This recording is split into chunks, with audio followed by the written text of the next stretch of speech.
This is Pete Fletzer. On this episode of Around the Galaxy, we're speaking to political commentator Stephen Kent. If you are not sharing this story with Padawans and you think that this is all about you, you're not going to be happy. You're going to be miserable. You're listening to Around the Galaxy. Welcome to episode number 126 of Around the Galaxy, the Star Wars fan talk show. I am your host, Pete Fletzer. Thank you so much for joining us. And if this is your first visit with Around the Galaxy, welcome aboard. Thank you so much for joining us. And I just got to ask, what took you so long? Where have you been? We've been talking about this show for 2 years. No, I'm kidding. I'm so glad that you're able to join us this week. And if you get a moment, maybe while the show's playing, go over and click that little subscribe button so that way you can get the show every single week. We give you 2 shows a week on Around the Galaxy. On Tuesdays, you get this interview show where we take a deep dive and have a conversation with people who have a Star Wars story to tell, whether they're personalities, celebrities, actors, creators, or super fans. Or in this case, we're talking to a political commentator named Stephen Kent. I'm going to get to that in just 1 second. But the other show that shows up in your podcast feed every week, on Saturdays, you get our brand new 5-minute Star Wars news digest called Disturbances in the Force. And Disturbances in the Force is basically taking all the Star Wars news that's happened in the previous week, and we put it all together in one easy to listen to package. No spin, no BS, no clickbait, no speculation. We're just bringing you the news that is out there around Star Wars. Because look, listen, I understand. You have a life. You have a lot going on. You can't keep up with all the Star Wars stuff that's happening. I can barely keep up with it. Okay, that's kind of a lie. I spend way too much time keeping up with it. But hey, as my little gift to you, you get Disturbances in the Force every Saturday when you wake up. Pour yourself a cup of coffee, grab your phone, and listen to Disturbances in the Force. Well, as I said, this week we have a guest named Stephen Kent. He's a political commentator who's appeared on CNN. He's appeared on Fox News, Glenn Beck, and a whole host of other shows. He also hosts his own conservative YouTube show called Right Now, and he's got a podcast called Beltway Banthas. He's also got a brand new book coming out in October called How the Force Can Fix the World. The pre-order link is in the description. And what I hope you take away from this episode is that people with different political views, me and Stephen are in different camps on a lot of political issues, but we had a great rational conversation. And I hope you enjoyed this discussion, and I think you will. If you do, share it with your friends and family. Share it on your social media channels. I think this kind of conversation needs to be seen, needs to be heard, so people realize that you can be on different sides of the aisle and still have a shared love of Star Wars and be able to come together over it and have conversations on it. Hey, listen, you'll hear in this episode, I don't agree with Stephen on absolutely everything he says, but we do get along enough to have the conversation, which is the first step. Before we get started, I just want to remind you to check out our website at atgcast.com. Follow us on all your social media channels at atgcast, and join us on Patreon at patreon.com/atgcast. Stephen, how are you? I'm very well, sir. Nice to be here. Maybe, Stephen, give us a little bit of your background. Yeah, so where to begin? I think right at the top of the background, you mentioned I've got a book coming out. So I'm the author of the forthcoming book, How the Force Can Fix the World, Lessons on Life, Liberty, and Happiness from a Galaxy Far, Far Away. As you mentioned, I am a career communications person and media guy. So I do political commentary. I am a talking head. I do shows, I do radio, and I talk about what's going on in the news, offer analysis from whatever point of view I land on. And then I also host a TV, YouTube show affiliated with Al Jazeera International, so news network. And I host one of their YouTube shows called Right Now with Stephen Kent. And that's what I've been doing the past couple of years. I'll start it right here because I think it's really an interesting opportunity for us. So I was so excited to talk to you because I think when you introduce a combination of Star Wars and politics, immediately we live in a world right now, and I'd love your perspective on it but we're in a world right now where you can't be Democrat or Republican, you're extreme right or extreme left, and that makes it really hard to have, never mind a conversation about the world, but a conversation about Star Wars. Have you seen, or how are you viewing this unique world that we live in now, where if you and I were to just have a Star Wars conversation, sometimes we're pulled into a direction that's not just about the movies and the great stories that go with it? Well, have you read the introduction to my book? That's one of the. I'm setting you one of up, the man. I'm reasons- tossing them in. You're hitting them out. Yeah, ding. One of the reasons that I started the Beltway Banthas podcast was because I detected two different things kind of in the market for podcasting and Star Wars fandom that were not being touched on. One, that I listen to a lot of political shows, and Star Wars naturally just comes up because when people are talking about right and wrong, good and evil, they're talking about their opponents on the other side of the aisle or at a different network, they say things like light side and dark side. They go like, oh, that person's just straight up Sith. The way people describe morality, describe good and bad, they often use Star Wars as a way to talk about it. People view the world through the lenses that Star Wars gave us, usually as children, right? Like it's just woven into who we are as people if you're a Star Wars fan. And I listen to a lot of Star Wars podcasts, and my perception of those are that if you talk about politics on a Star Wars podcast, you have to be very careful, very delicate, and you have to do it as little as possible. And that's actually for good reason, because when people are listening to Star Wars podcasts, they're listening to it because they want to talk about Star Wars, not be beat over the head with other things from outside of that. And so I wanted to do a show that safely, positively merged those two things together and created a space where talking about the politics of Star Wars, the way that it impacts your worldview, can be done in a way that is not meant to attack anybody, but just meant to help us understand one another better. Because the best conversations that I've had with people who don't agree with me about the way the world works, we can talk about Star Wars and figure out what do we agree with about Star Wars and where's the cognitive dissonance between that and the way that we see the world. That stuff's really interesting to me. So that's why I do this podcast, and I've been doing it for 4 years. People, you made a point. I was watching a clip that's on your website, and you made the point that people tend to have this discomfort with talking about politics, who are a little bit more conservative.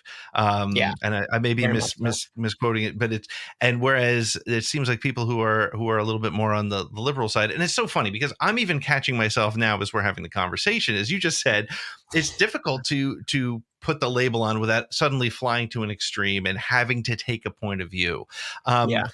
But you do bring up an interesting point, because I think when politics comes into the mix, whether you're talking about Star Wars or actual politics or any, holiday dinner conversation, it immediately puts people, and I think more so over the last several years, puts people in defensive crouch. And they're right. They're sort of put themselves in their fortress, and then you introduce something that should be something that we can sort of share. I mean, I'd love to hear you sort of expand a little bit on what you're saying about how Star Wars is a good way to have that conversation, because it is the modern day myth. It's Yeah, well, I just want to speak real quick to the earlier thing you're mentioning about like kind of who's comfortable talking about politics. I will put my cards on the table for you and for your listeners so that like we know what we're talking about here. I am a libertarian. I was a young man, like teenager. I was quite the neoconservative, and then I just was sort of a bland conservative guy through most of my 20s. And I found libertarianism around the time I turned 30. That's my politics, and that's the way that I look at the world. One of my observations about Star Wars fandom, which is one of the biggest fandoms in all of popular culture because it has been around so long. It spans so many multiple generations. We're going on 40 years now of Star Wars. Star Wars fan base is very big.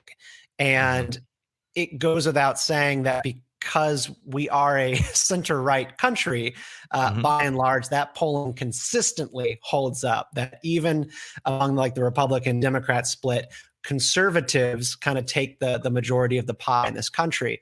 That you're going to then have a huge chunk of Star Wars fans, by result, that are kind of conservative culturally. And one of the things that I always believed about my friends who come from that point of view is that they're very prickly about talking about politics and pop culture.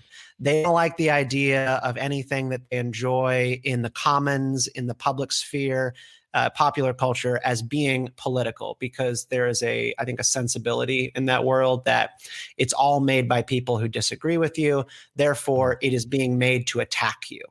And that is taking over our culture right now. It's taking over fandom. I mean, you don't have to go any further than the Last Jedi discourse to understand that Star Wars is infected by the same sicknesses that are polluting other areas of our discourse. And I'm not saying Star Wars is causing the problem. I'm saying the problem is external, and it's finding its way into Star Wars just like it does everything else, which is that we don't trust each other. We don't trust each other's intentions when we're talking about art. And I just have found consistently that Star Wars is still a positive medium to talk about these tough issues.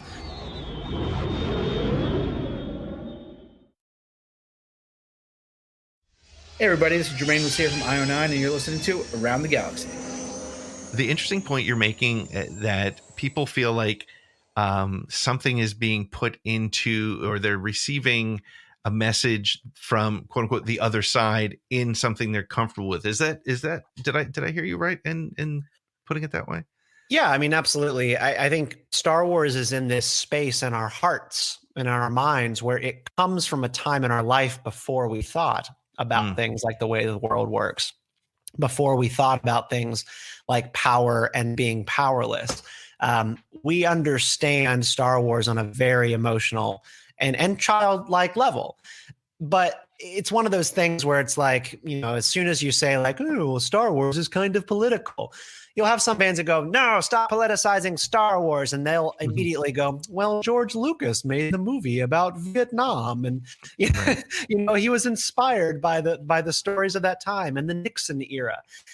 And to me personally, as someone who grew up hearing that a lot from like liberal friends who were kind of like trying to convince me that like I needed to change my opinion on the war in Iraq. Again, I was a kind of a bad neoconservative teenager, but I just remember it always being used as like, well, Star Wars says this about war and peace, therefore you should change your opinion.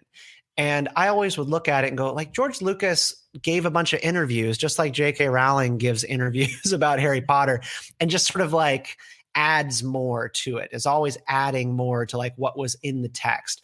And I think that is something that always used to bother me, but that doesn't take away my right to say George Lucas made this thing, and no matter how many times he tells us it means this, I'm just not going to listen to him. Yeah. Like, it's one of those things where like the art always means something different to the artist than it does to the person who is consuming it. And I try to respect both. I try to respect like what was the artist saying and what were they inspired by versus what does it mean to me? And I think that those are just important, sacred questions that fans are uncomfortable talking to each other about. And that's just one of my missions as like doing the Beltway Banthas podcast, is just to like not judge anybody for like having their feathers ruffled or being uncomfortable talking about it. I just love Star Wars. I love the way that it makes me see the world. It makes me see fuller people. I feel like I am able to be a more empathetic person, curious and interested in seeing the best in people who I have nothing in common with, because I was raised on Luke Skywalker looking at Darth Vader and saying, you are my father, you are Anakin Skywalker. This thing that you're wearing on your face, this mask that you wear, not by choice, this is not you. And I can see more than that. I was raised on that, like almost like on a biblical level. And it's part of how I see the world. And it's like why I wrote this book, How the Force Can Fix the World. Cause like, I just feel like you don't need to sit down with Star Wars and hear George Lucas's opinions on neoliberalism and lobbying, which the prequels are absolutely about. Like he's like venting in very plain sight about the impact of lobbying on politics in episodes 1, 2, and 3. But that's like so much less important than Star Wars Episode 1 being about how Padme's humility as a world leader and a queen, her ability to ask questions and kneel before the Gungans when she needed help, even though they hated her, and she doesn't trust them to kneel before them and say, I need your help. I cannot do this. That's like the politics in strong air quotes that like, that's changed the way that I see the world. And that's the stuff that matters. Like, that's the stuff that I care about. Do you think it's possible to have these kind of conversations in the social media space? And the other thing that I'll add to that question is because of the way I look at things, the way it strikes me every now and then, right? I mean, we both are active in social media. We both see all the drama and the festivities. That's a good. I'm going to start calling it the festivities. It feels much better. But we all see those things going on, and then you realize that it's a very small piece of the circles, the concentric circles of Star Wars fandom. So a one point of view on Kathleen Kennedy and Star Wars versus another point of view on the love affair between Kylo and Rey.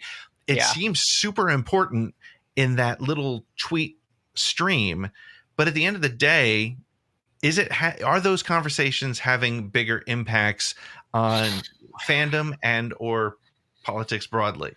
Well, all right. So they have an impact. I'm tempted like to say two different things. Like the niche conversations that happen in the fandom, they set the tone of the discourse that all of the casual Star Wars fans who do not live and breathe the stuff, who don't have the toys and the helmets behind them, they're impacted by the conversations that we have, because the discourse going on within Star Wars fandom, whatever side of it that you are on, gets reported on by entertainment publications. And then the entertainment publications get reprints and people do rewrites and other websites.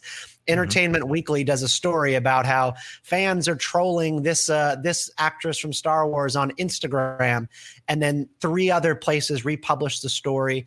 And then eventually, and this is kind of what always happens, Fox News eventually gets in on it, right? Like Fox News will run a story about how there's political controversy surrounding The Last Jedi. That was my first time on television in 2017, going on and doing a segment to explain why so many people on the internet were having political fights over The Last Jedi. That was my first time on TV, and it kind of opened up a new career path for me. But I get so bothered sometimes by what goes on in fandom, because it is like needing to remember that when you go and knock on somebody's door and ask them, I don't know, about like a political issue, like you're doing a door-to-door for a campaign, most people don't know who the vice president is. Most people are not following this crap show. They go to work, they raise kids, they have jobs, and they watch a movie on Netflix and go to bed. And that is their life. 4 out of 5 people, that is their life. And same thing with Star Wars. Like, while we're arguing and screaming about like whether or not there's proper representation in the ranks of the First Order, most people don't even understand what the First Order is. Right. The average Star Wars fan at the dog park that I meet thinks that the Empire are still the bad guys in episode 7, 8, and 9, because Star Wars hasn't done a great job of explaining itself on like the way the galaxy is ordered.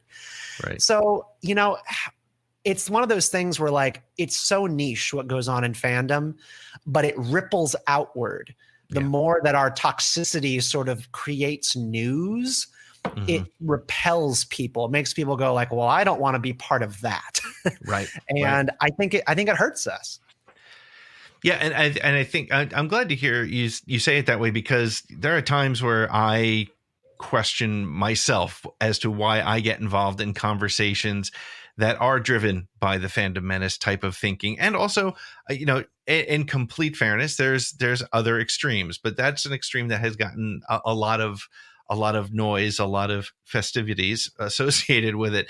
But the challenge that I have, I feel like a lot of those kind of perspectives and really playing in on on trigger words, not in the classic sense, but trigger words like woke and SJW and phrases like that rile up people who are on the other side of that.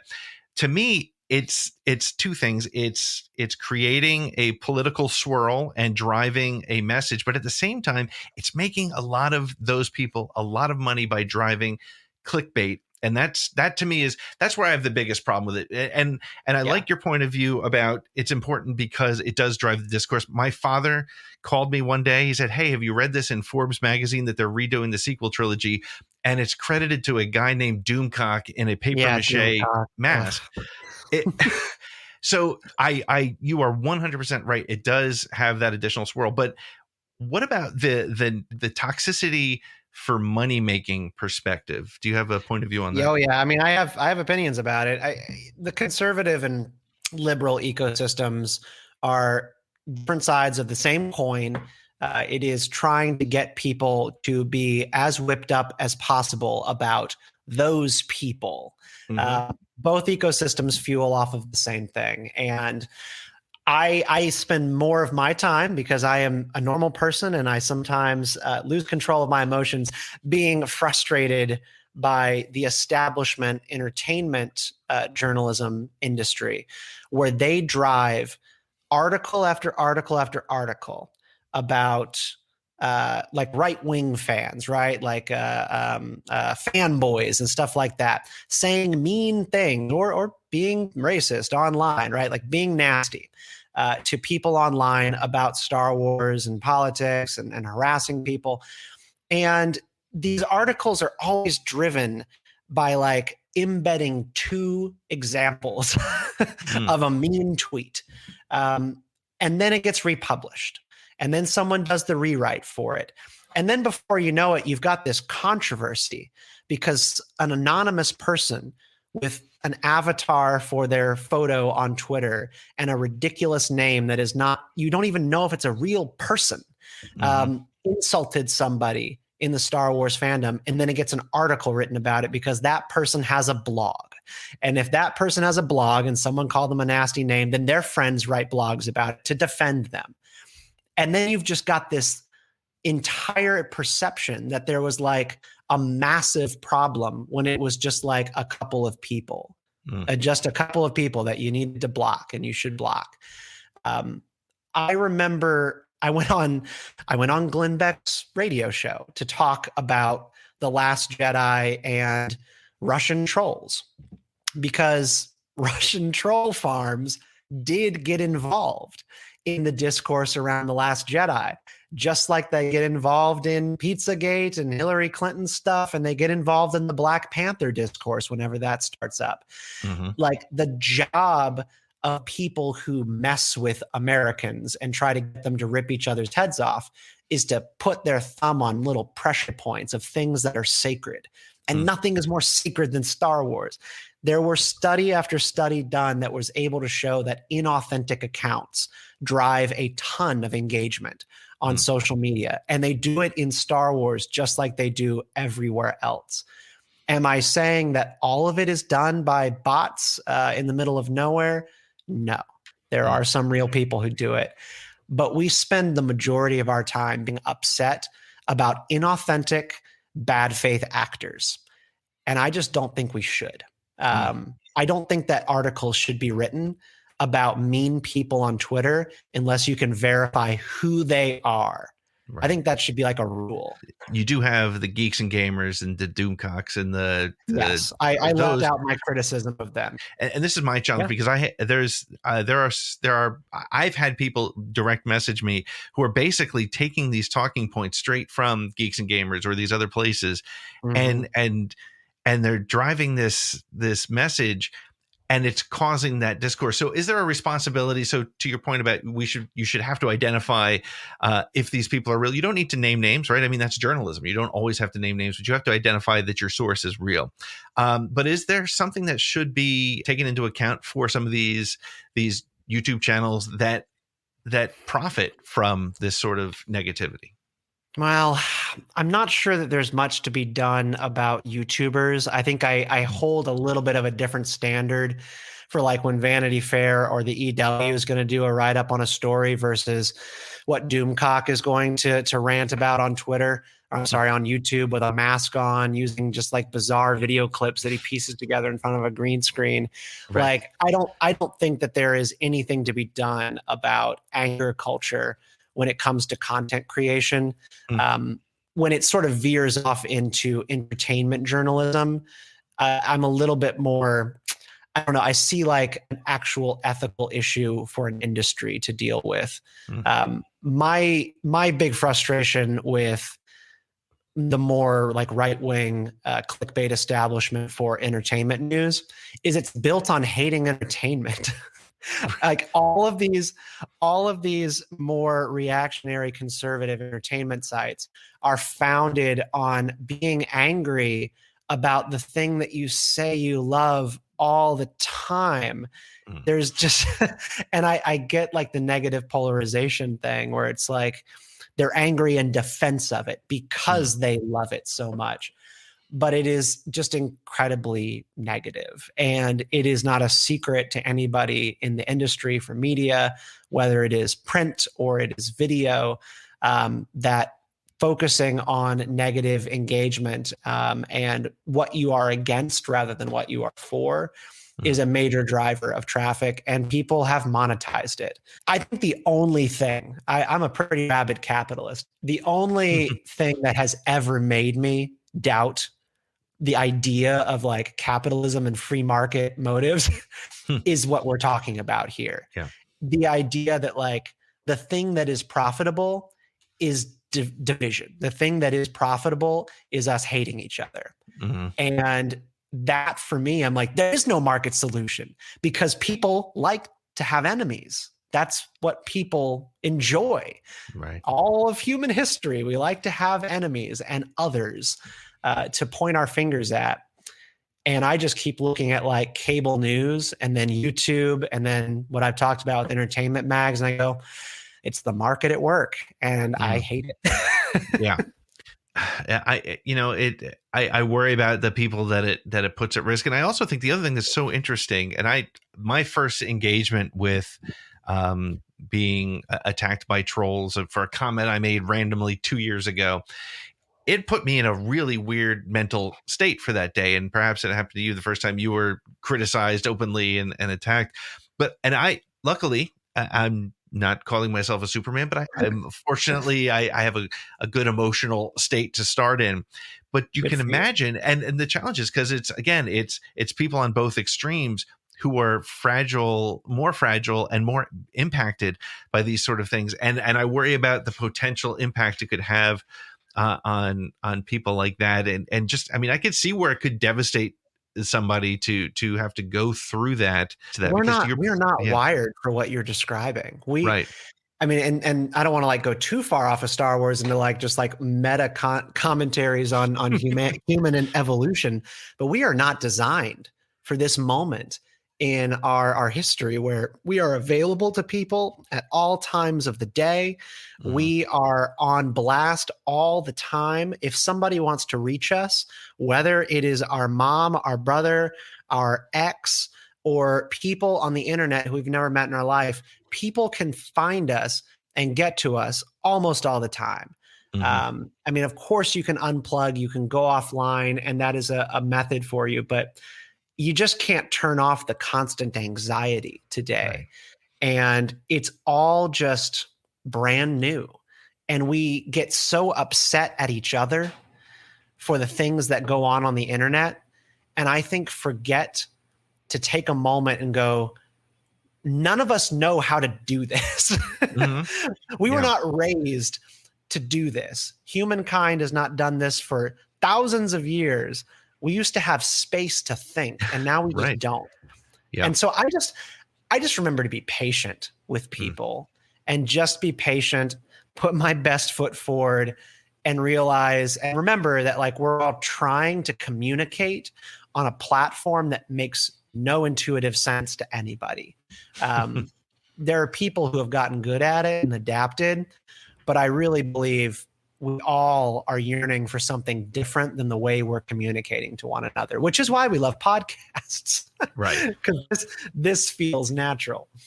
Right. Yeah. No. And this is, and this is why I was excited to have a conversation with somebody who, if we were to walk into a voting booth, we'd probably vote differently. But this is kind of proof that you can start in these two different zones and still have a great conversation. I always call myself an extreme moderate, right? I mean, and I think most people are, right? At the end of the day, most people are, yeah. You're not, but because of, and I think a lot of it has to do with this social media world and this heavily marketed world, is you have to pick a side. And unfortunately, the fringe edges have taken ownership of the middle. And so you can't associate with a side without being instantly associated, which causes these the last challenges. Jedi, DJ, live free, don't enlist, brother. Mm-hmm. Yeah. what does he say to the fan? It's all a game. You kill them today, they kill you tomorrow. The First Order, the Empire, the Resistance, it's all the same, brother. Live free, do not enlist. It is part of my mantra, and I was so glad when DJ handed that to us as dialogue in that movie. It's one of my faves.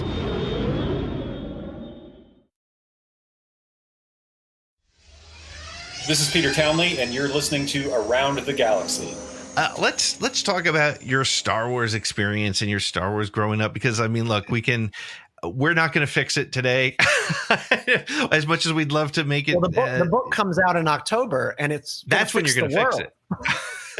You're making a promise on the cover of that book, Stephen, that says the Force can fix the world. I originally titled it How the Force Can Fix America, but the publisher was like, let's think bigger. What about the world? Well, okay. I think we might be overselling here. If you insist, I'll do my best. But so tell me about your first experiences with Star Wars. When did you discover it, and how did it impact you? Yeah, so I know that I discovered Star Wars through the special edition box, cassette with the gold wrapping in the 90s, 1996. I know that's when I first experienced Star Wars because I was a fan by the time the 2000s rolled around, but I don't remember watching them. I don't remember much of the 90s and being that young. My first Star Wars memories are playing with toys.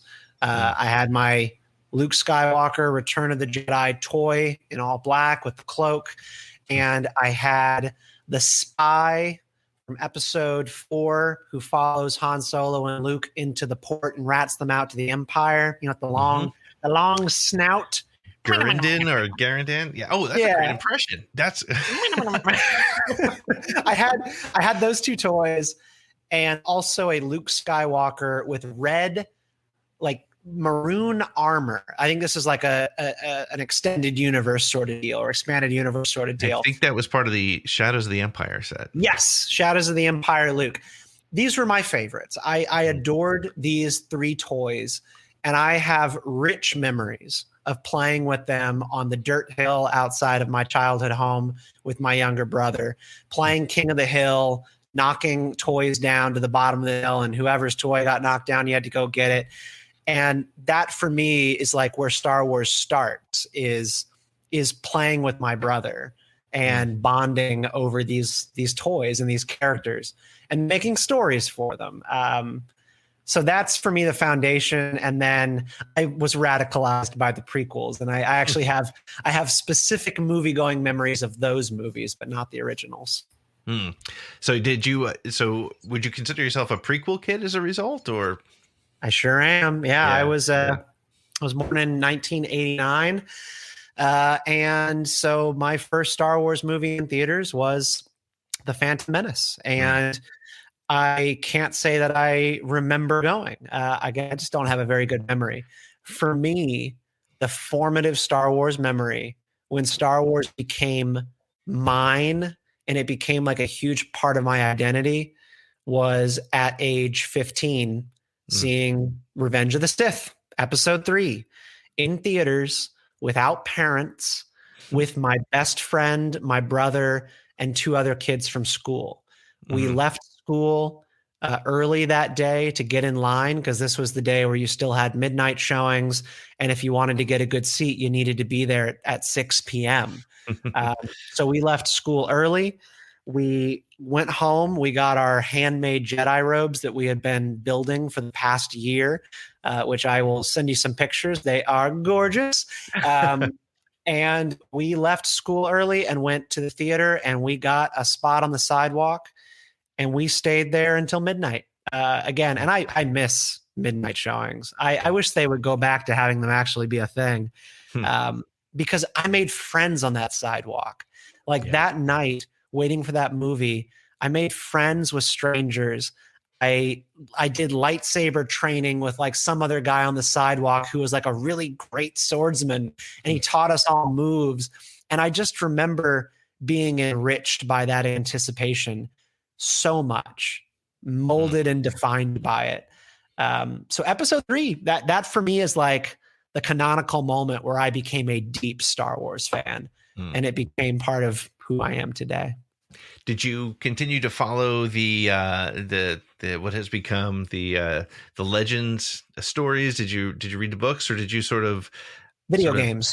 Video games kept you going. Yeah. So for me, Legends is video games, the Jedi Academy series with Kyle Katarn, Rosh, and Desan, I believe, was the bad guy in the Jedi Academy games, kind of a lizard creature, and the Knights of the Old Republic. So those for me were the incredibly addictive Star Wars games that for that time in my fandom really defined my Star Wars stories that I told when I was writing fan fiction with my buddies. We wrote like Old Republic fanfics, and we would share them with each other. We would redline them and edit them for each other and then publish them online on blogs. I have a book. It's like this big from when I was 17 years old, called The Valley of the Sith. And it's just my Microsoft Word super long screed about like the origins of Revan, Darth Revan. But I think after that, the only other thing I would mention for extended universe stuff, Legends, Star Wars Galaxies. Are you familiar with that game? Oh yeah, I played that for many hours. Yep, that's my heart. Yeah, that game is my heart. I again like made friends on that game, like real world friends I made online playing Galaxies. And I struggle to describe the elation I feel when I remember my character, Octora Reams, rogue Imperial cadet with an attitude, purchasing a property on Naboo in the hillsides beneath where the Emperor's mansion was situated. I think outside of the city of Moinia, I believe it was. I'm going to botch which spaceport it was, but I believe it was outside the city of Moinia. And getting on my speeder at the spaceport, driving out into the countryside of Naboo, through the swamps, through the forests, and to the mountains, and getting to my home and walking my character into my home on Naboo. And I would sit. I would have my character sit down because I just really took role playing very seriously. Yeah. And I just want to be there. I just want to be there all the time. I loved that game. That was it sounds like you went to that you used that game the way they designed it, and I did it as well for a while. I was a bit older than you, but I didn't have all the time to do it. But yes, you could definitely just suck yourself in and essentially take a job and live in that Star Wars galaxy. And that's, I think that's sort of a recurring theme in this conversation and in general, as I have conversations through this podcast, is there's something about Star Wars that when you make that connection, when you see somebody wearing a Star Wars t-shirt, or they make a reference that only a Star Wars fan would know, there's an instant connection. You kind of recognize each other, and yet we have this challenge of continuing that conversation. I sent you a note earlier today. I had posted a poll on Twitter asking people, Star Wars at its core is a story of hope, family, politics, and I can't remember what the fourth one was, but it's somewhere here. Either way, hope came up over 50% of the time in that survey, and that's, I think, what kind of is the most frustrating, and to kind of bring it, choices. That was the choices was the fourth one. Yeah. And it does come back to hope. That, I think, is maybe that's why the Star Wars discourse is so jarring, right? Because at the end of the day, it's a story, regardless of what side of the real world you live in, and whether you're rich or poor or left or right or whatever, there is that hope that things can be better. And yet the conversation so often turns into "you're wrong, I'm right," and that's a very strange disconnect. This is Adam Christopher, and you're listening to Around the Galaxy. One of the chapters of my book that I'm most proud of is the chapter on the virtue of hope. And again, my cards on the table. I'm a more right of center person.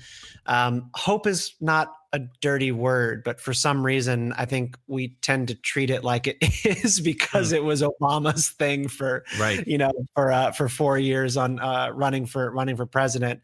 I don't think it was the theme of his second campaign for re-election, but it was the first one. Hope and change, and hope is a beautiful thing. It's like what gets us up in the morning, whether it is like a motivation to change the world, or it's just your belief that today is going to be better than yesterday. And hope in Star Wars is just everywhere. It's the reason that we've got rebellions are built on hope. It's the reason that Leia, holds the Death Star plans in her hand. And the rebel cadet asks her, what do we have? What do we just like fight Darth Vader for? Like, what do you have? And she just says, hope.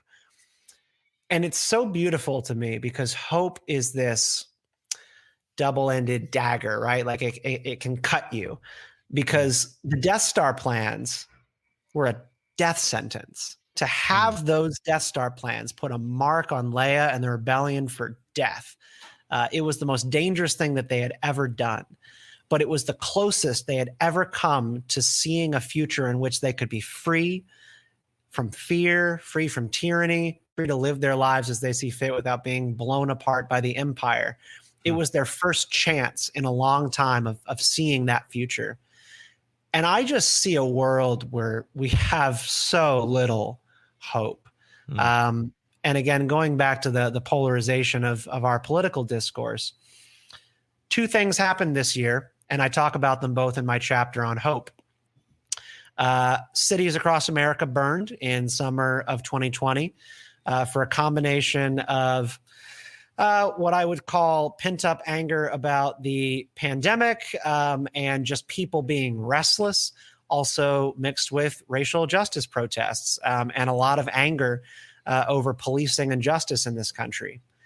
And this spilled over immediately into, like, we want things to be different. We want things to change, to things are on fire. Later in January of 2021, you have Donald Trump lose the election.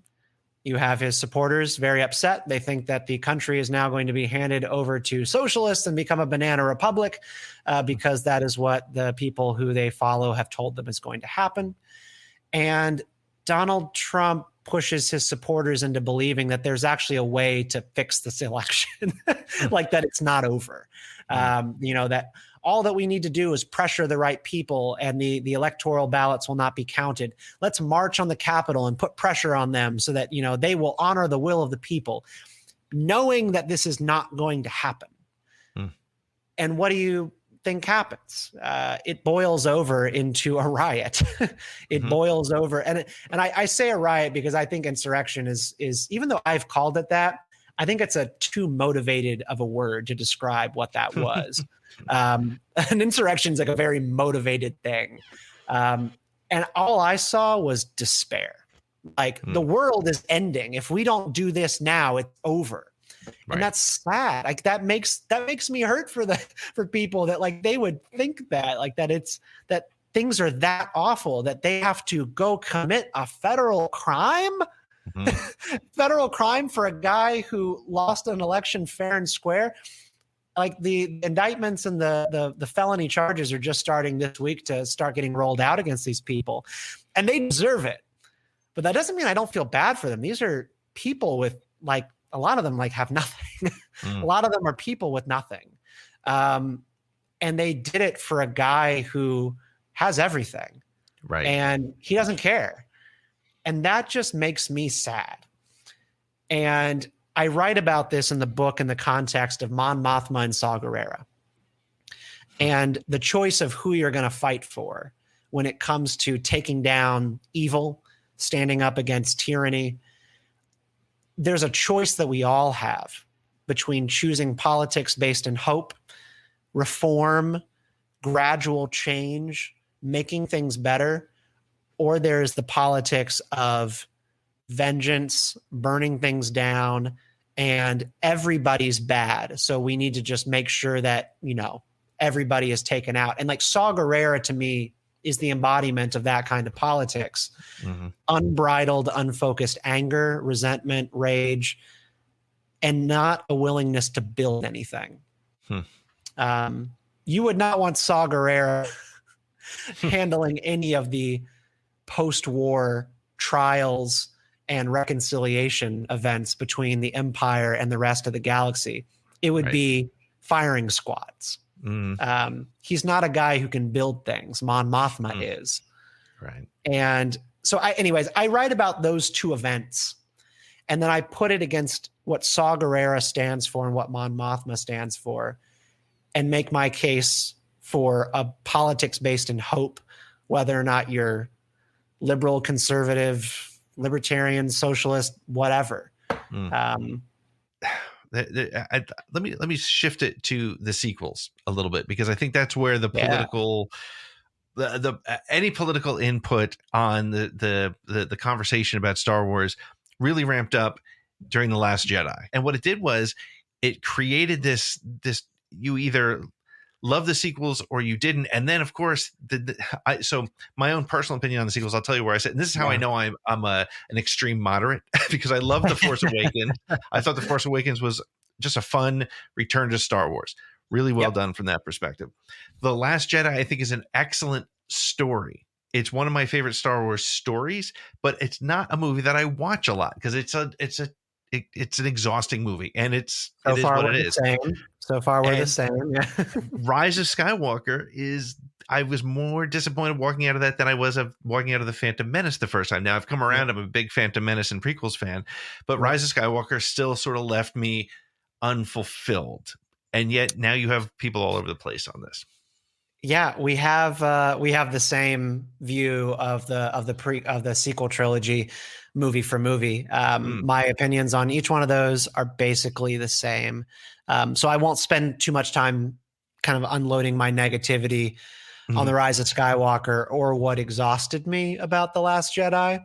So much to say it was beautiful. What I find to be telling about this conversation is that there seems to be an expectation that whichever movie you liked says something about your political views. It's crystal clear. Everybody reacts this way, where if you stan The Last Jedi, you're standing it because you're defending the side of the online discourse that's coming to the defense of like Kelly Marie Tran, and because you love Admiral Holdo and you're glad that she smacked around Poe Dameron, and that you don't care about Luke Skywalker, like rather than just like, well, actually, I just kind of have cinematic opinions about this movie. It was too long. It was kind of boring at times. It's supposed to say something about you because you have to like follow the online discourse, and then your opinion follows after it. I've just been stunned at the amount of people who went from being soft on The Last Jedi to being rabid defenders of it, because defending The Last Jedi meant defending a certain way of seeing the world because it became a pissing match between traditionalists who think that Luke is the be all end all of Star Wars and people who are okay with kind of changing of the guard, which is that's what politics is all based about, is whether or not you have a predisposition to honor tradition or to throw traditions out windows. Which is why I think the Luke Skywalker, the not my Luke Skywalker perspective became a political story, right? Or a political 100%, 100%. Because it was right. That was my guy. What is he doing? And at the to me, and that's why I love it as a story. It's a great evolution of a story. I understand people who wanted to see Luke out there with the green lightsaber slashing down stormtroopers and just running through the First Order. I get so did Rey. She wanted to see that too, but she didn't get it. Exactly. Well, I mean, I always say the irony of people who have that concern about the Last Jedi is that they're missing the point that that's actually what that's about. That movie is about you who didn't get what you expected your hero to be. And again, cool movie concept, hard for some people to, it's a great story. It's a different way to tell a Star Wars story. It's part of why I'm a libertarian. I'm not predisposed to treat things as sacred. I have a certain set of things that I believe very strongly in, but I don't believe in making things out on this world sacrosanct. And I'm okay with disrupting of traditions. And that's kind of why I am the way I am politically. And there's this thing that goes on with Luke, and you pointed out, like, not my Luke Skywalker. Yeah, I know it's not your Luke Skywalker. Your Luke Skywalker is the same Luke Skywalker as the little broom boy. The little broom boy is playing with an action figure of his hero. I have the same action figures here in my house, and they mean something to me. But I'm also 32 now, and I've seen and experienced like decay of people who you look up to, and people not being the all-powerful hero who can slay any dragon that you think they are. And that's not to say that Luke wasn't that. He ends up getting back on his feet. He has a moment of identity crisis, several years of identity crisis. I think it's like wrong to rob a character of a reality check. Like Luke being down and out for a period of his life. What kind of person doesn't go down and out at some point? What matters is whether or not you get up. And he got up, and he gave his life for the other leading characters, for the Resistance, to stop evil and to slow down Kylo Ren. Like, he did the thing again. He helped again to slay the dragon. And this time the dragon was in him. It wasn't Darth Vader, and it wasn't the Emperor. He had to do something within himself, which was like fight self-loathing and disappointment and not seeing himself as the hero anymore. That's real. And I know people don't like want Star Wars to be all real life, but that's why you loved it in the first place.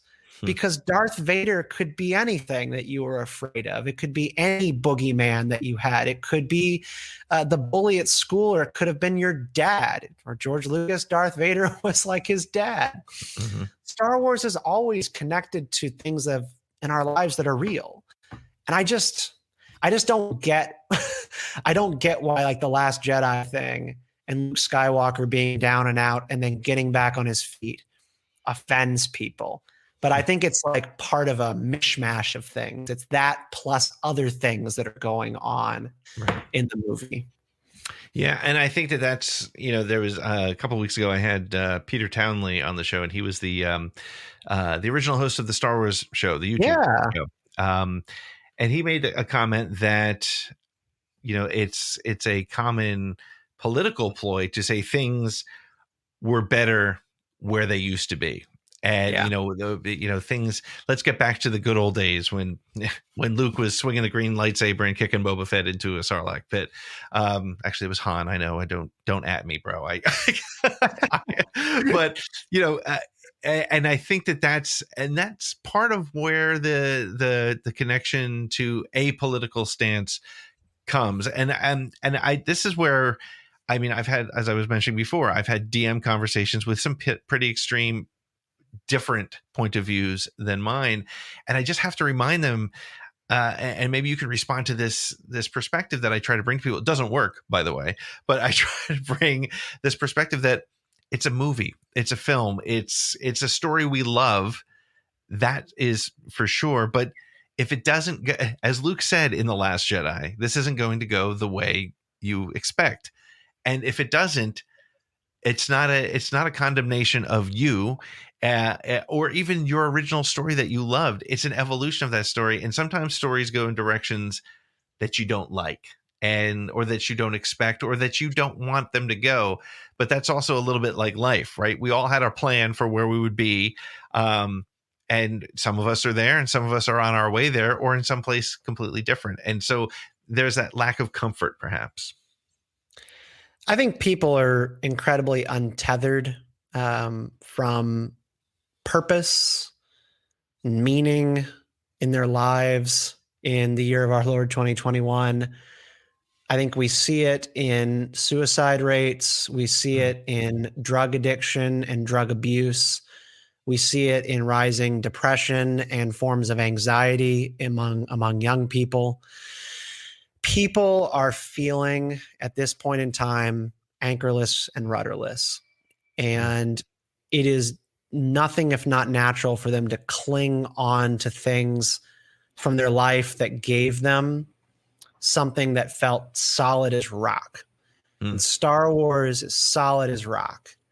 The thing that I struggle with in trying to blend kind of understanding this really uncomfortable time that we're at civilizationally with that need is that we still need to like own up to the fact that Star Wars came to us when we were children. And it's not that it is for children, but it is kept alive by children. And nothing gives people, in my humble opinion, more meaning, purpose, drive, sense of self and security than having children. They see the world in a new way.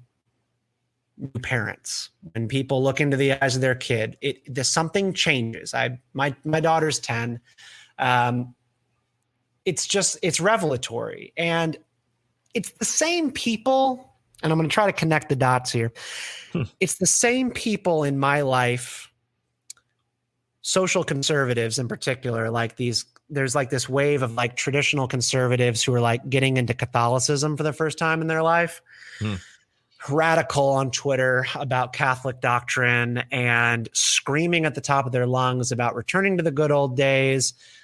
Fertility rates are low. Why are people not getting married and having kids?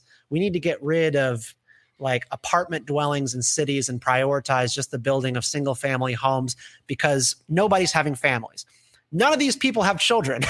None of these people screaming about this on the internet in my political circles have families. They are young men who feel like the world is like leaving them behind, moving on without them, and they have a sense of the way things are supposed to be, but they're not doing it themselves. And the Star Wars thing for me kind of goes back to just like, if you are not sharing this story with Padawans and you think that this is all about you, you're not going to be happy. You're going to be miserable because Star Wars is going to start looking stale. It's going to start looking tired. It's not going to be the same as it was because you can't look at it through that lens of when you were a child anymore because you're an adult. You have problems. You have addictions. You have debt. You have things on your mind. Star Wars is just not going to be there for you like it was. But when it's there for your kid, you relive it through your children. And it could be your nieces or nephews, or it could be like the kids next door who like loved a lightsaber fight. And maybe you like go out and hang out with them and talk about Star Wars with them. But like, I really believe it's a story of generational change. And it's incumbent on fans to remember that This is not about you anymore at some point. But that, that's not to say they don't have a right to criticize things. Have at it, There's two things that I think people say inadvertently. One is, well, Star Wars has moved on past you. Move on. I've caught myself saying that, and that's not a fair assessment, right? Star Wars has evolved, but you didn't.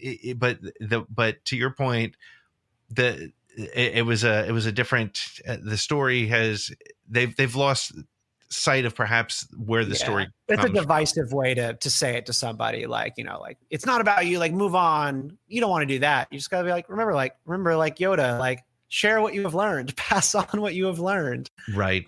That's what this is for. Right. Exactly. And the second, I loved what you just said about it's not a story for children, but it lives on through children. Because I think to hear that phrase is really important, because it becomes sort of an untenable argument. If I was to tell and again, I've caught myself in those conversations saying it's a story for kids. Well, if it was, 51-year-old me wouldn't be watching everything that comes out and waiting and talking about it all the time. It's because it brings me to that subconscious mindset where I can escape and I can be in that world.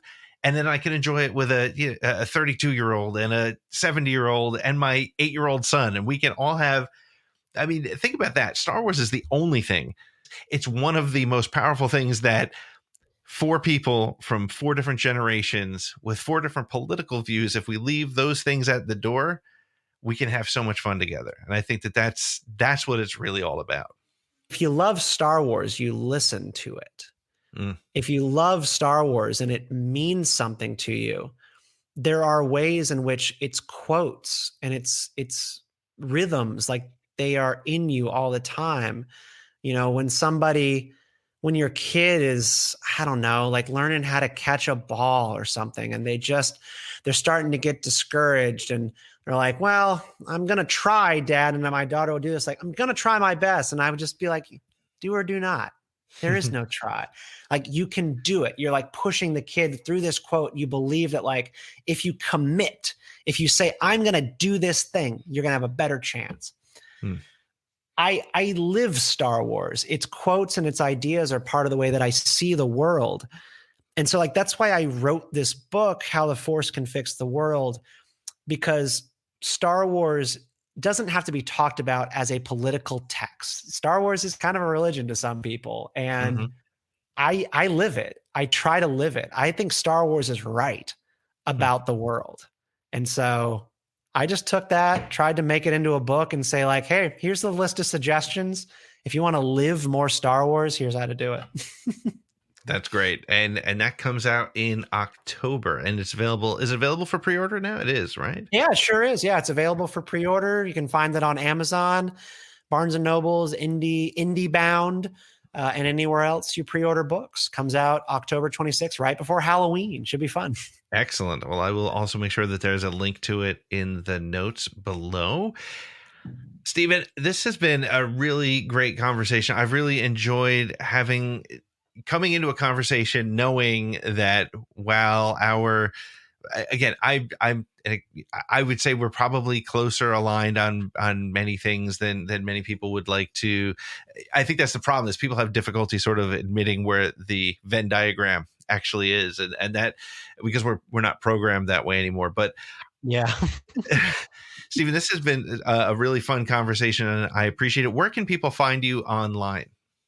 Yeah, so best place to touch base with me is on Twitter, Stephen_Kent89. That's Stephen with a PH _Kent89. And you can also find me on Substack. I have a newsletter called Politicize Me. And you can go over to politicizeme.substack.com for some of my thoughts on politics, pop culture, and the good life. So how to live well using some of the stuff that we love and that we watch on TV and on the silver screen. And then you can subscribe to that. It'll tell you all about my book and the newsletter. And I would love to talk, and people can email me or shoot me a tweet anytime. And I'm happy to talk about any of these things. Excellent. Well, thank you so much, Stephen. This has been a lot of fun. Thank you for the conversation. This was thorough, like well-rounded, and yeah, I just really appreciate your open mind and heart on tackling some of these tough subjects. Well, that wraps it up for this episode of Around the Galaxy. If you had fun, please like, subscribe, share, and review it. If you really had fun and would like to be part of the live virtual audience, please check out our Patreon page at patreon.com/ATGcast. Make sure to follow us on Twitter or all your social media at ATGcast, and go to our website, atgcast.com, for more information about the show, merch, and all kinds of great links. Around the Galaxy is copyright 2021 Pete in the Seat Studios, and our music is by the band Silver Colored Knob, which can be found wherever you find music.